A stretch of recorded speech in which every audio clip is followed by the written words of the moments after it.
Hi, and thank you for joining us here at Tax Talk UK, where we talk about all things tax and consider other important aspects of working for yourself, being self-employed, running a small business. So today we're going to talk about CIS deduction statements and the importance of issuing them if you're a contractor or being issued them if you're a subcontractor. Before I do that, if I could ask you please to take a moment to subscribe to our YouTube channel. That way you'll easily be able to refer back to this information if you should need to, as well as being able to navigate to other information that we have available on a whole host of different topics, all aimed at supporting you in your self-employment. So if you want to be notified by YouTube when we upload new content, then you should also turn on the notifications. You can, in any case, explore the different topics that we have available, and they are broadly catalogued within our playlist. So back then to CIS deduction statements. So this is something that we've been asked quite a lot now. My contractor hasn't given me a deduction statement. Does it matter? Can I still claim the CIS? So the short answer is yes, it does matter. The CIS deduction statement is very important. It is your proof that the tax has been deducted. So, at the end of each payroll month, so you will be aware that a payroll month ends on the 5th of each month. So within 14 days of the end of the payroll month, if the contractor has made deductions, or if a contractor you have made deductions, then it is required that within 14 days, so by the 19th of the month, the contractor will submit a return to HMRC to let them know all of the deductions that have been made. They'll also pay the money deducted to HMRC, and they will give each subcontractor a deduction statement, and that will detail the contractor's details, so their name, their trading name, their accounts office reference, which is something that would enable HMRC to know which employer or which CIS contractor had made the deduction. And it would also state the amount, the gross amount that has been paid. All VAT is ignored in this respect, and of course that may fall within the reverse charge, but that is covered in a different topic. So when I say gross, I mean gross before CIS deductions, but net of any VAT. So the gross amount that's been paid, excluding VAT, a note of any materials that have been paid that CIS hasn't been deducted, the amount of CIS that has been deducted, and the payroll month end. So the 5th of whichever month the deduction has been made. So the contractor must provide the subcontractor that statement within 14 days of the end of the payroll month in which the deduction was made. So quite often the contractor may be delayed in sending the statements. The subcontractor may lose their statements.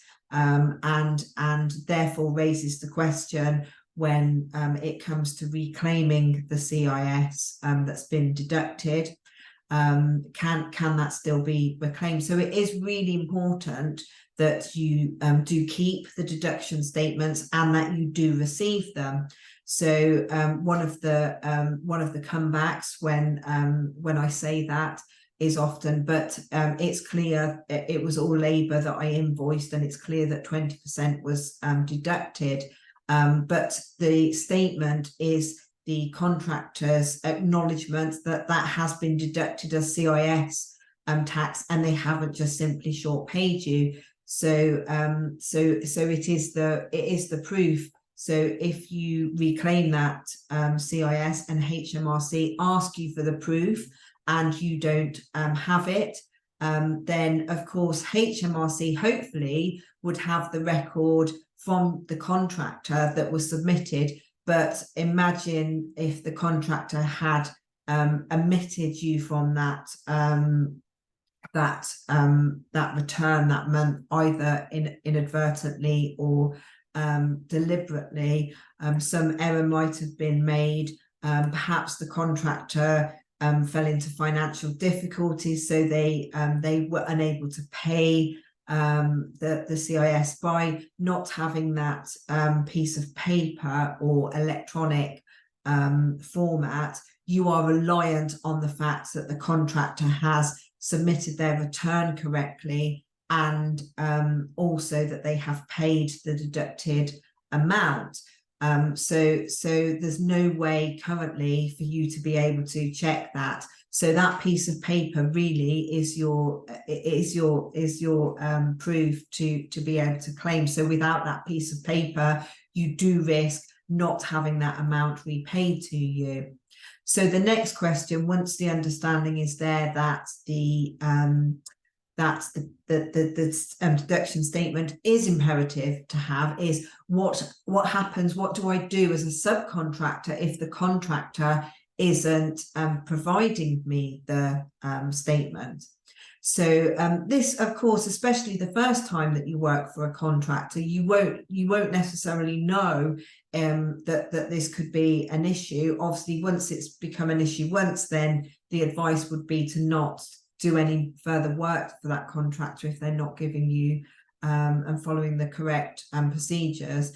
But in effect, if they have withheld 20% from you, or 30% perhaps, if they've not been able to verify, if they've withheld any amount from your payment and they haven't given you a deduction statement to verify that that is for CIS, then the only option then is to treat it as a bad debt, because if they're not giving you the deduction statement to confirm that it is for CIS, then in effect they have underpaid you, and you should then pursue that in exactly the same manner that you would if any of your customers or clients underpaid you.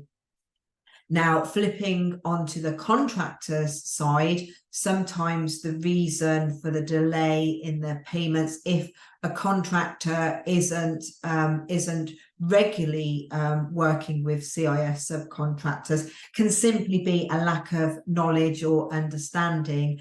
And for any contractor, if you're using MTD software to record your accounts, then there's a good chance that your software will generate the deduction statements that you require for your subcontractors. Some will even allow you to enter the email address for the subcontractors, and will simply, once you confirm that you're happy for the software to do so, ping all of the subcontractors an email with their deduction statement. But perhaps if you don't use software and the reason you're not doing your statements is because you're unclear of how to do them, you can find a template on HMRC on gov.uk.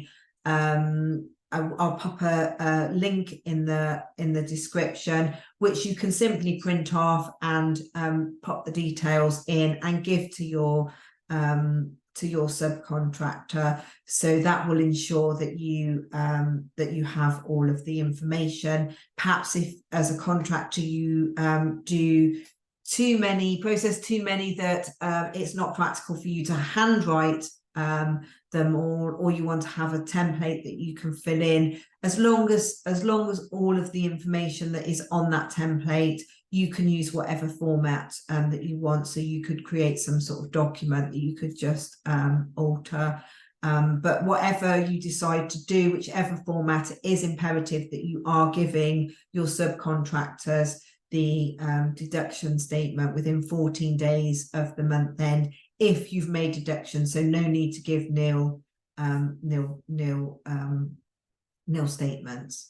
So hopefully this gives some information to you as a subcontractor or as a contractor, helps you to understand not only that the deduction statement is important, but why this is important, and what to do as a contractor if you're not sure what information to put in, or as a subcontractor you're not sure if you're not able to get the statement from the contractor, and you're not sure what to do next.